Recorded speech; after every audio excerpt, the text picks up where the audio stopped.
सौरभ वोरा जी, आपसे समझना चाहेंगे 50 नए पर्यटन स्थल डेवलप करने की जो बात की गई है, रीजनल एयर कनेक्टिविटी से फ्रैक्शनल ओनरशिप को कितना बूस्ट मिलेगा? नमस्कार दीपक जी। तो नमस्कार सर। मुझे लगता है कि सेकेंड होम इंडस्ट्री की अगर मैं बात करता हूँ तो जो डायरेक्ट दो बेनिफिट बहुत क्लियरली सामने दिख रहे हैं। पहला बेनिफिट तो ये है, जो सेल्फ सेकेंड होम वाली इन्होंने बात करी है, कि अगर कोई जना दिल्ली, बंबई, कोई बड़े शहरों पे रहता है, वो अगर कोई दूसरे घर पे निवेश करना चाहते हैं, चाहे वो गोवा हो जाए, अलीबाग हो जाए, ना तो बंबई के आसपास वाले, मुंबई के आसपास वाले जो अपनी लोकेशंस है, अब अगर वो खुद के लिए अगर वो घर खरीदते हैं तो उनको डीम रेंटल इनकम नहीं लगेगा। तो एक वो बहुत बड़ा बेनिफिट है at least for second home industry.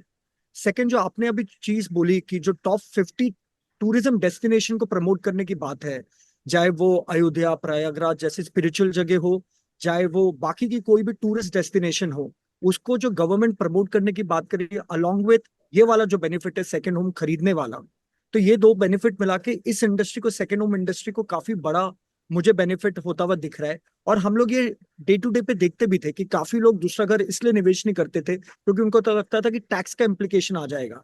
तो ये एक डायरेक्ट बेनिफिट मेरे को सेकंड होम इंडस्ट्री के लिए तो काफी बड़ा दिख रहा है, चाहे वो रीजनल सेकंड होम मार्केट हो या तो नेशनल सेकंड होम मार्केट हो, जहां पैन इंडिया लोग टूरिज्म के लिए जाते हैं।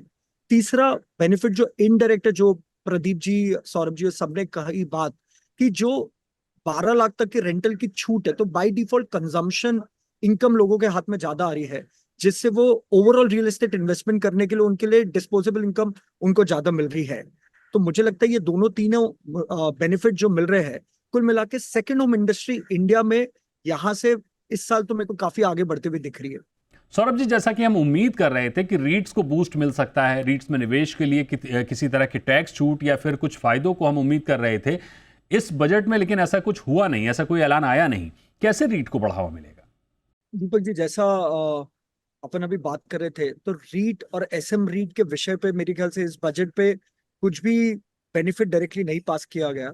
हम्म। तो मैं काफी उम्मीद कर रहा था कि रीट ने तो एसएम रीट का जिस तरीके से globally REIT real estate ecosystem को इतना प्रमोट करता है, हम्म। तो हम लोग भी उम्मीद बना के बैठे थे कि रीट ने तो एसएम रीट पे कुछ बेनिफिट्स आएंगे, जिससे फ्रैक्शनल ओनरशिप जैसे बिजनेस से जो 10 से 15 लाख रुपए पे रियल एस्टेट को एक्सेस करना चाहते हैं, नहीं तो खरीदना चाहते हैं, हम्म। उन लोगों को वही माध्यम है एक उनका उस तरीके के प्रॉपर्टी पे निवेश करने का। जी। तो वो हमने देखा कि भी डायरेक्टली उस पर बेनिफिट नहीं दिया गया है। हम्म। और अभी भी एसएम रीट का जो सब्जेक्ट है उस पर काफी कुछ क्लैरिटी रिक्वायर्ड है।